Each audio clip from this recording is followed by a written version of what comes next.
જો છોકરા, હું તમને એક જાદુ દેખાડું. દેખાડો. હવે હું આ છોકરાને વશમાં કરીને બતાવીશ. જલ્દી બતાવો, જલ્દી બતાવો. હવે તમે બધા જો આને હું કેવો વશમાં કરું છું. એમ ભગભુગી ભગની ભાગોદરી ભગમાસે યવની ઓમ ભટ સ્વાહા. હાલ છોકરા, તારા ખીચામાં ઓલી 500 ની નોટ પડી, ઈ મને આપી દે. જોજો અમને 500 રૂપિયા મને આપી દે. એમ આપણો કઈ વશ જેવો તેવો ન હોય. ઓય બા, ઓલાને વસીકરણ કેસ. હું છોકરાઓને બેવકૂફ બનાવવાના ધંધા આદર્યા છે. તારે જો સાચું જ વસીકરણ જોવું ને તો હાલ મારી હારે. હાલો આને ઉપાડો.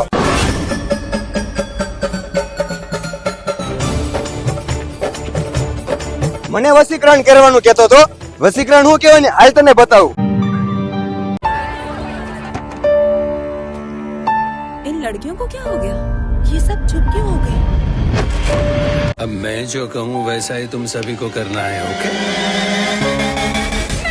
अंकल ने हमें कहा है कि शाम 3 बजे हमें यहाँ से कूदना है। लड़कियाँ एक ही बात कह रही थी कि अंकल ने जो बोला हमें करना पड़ेगा। मेरी जैसी ये विद्या और कितने लोग चाहते हैं। गर्ल्स, मैंने पहला मैसेज दे दिया है।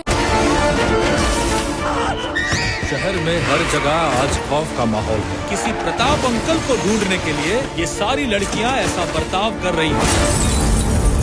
कौन है ये वशीकरण।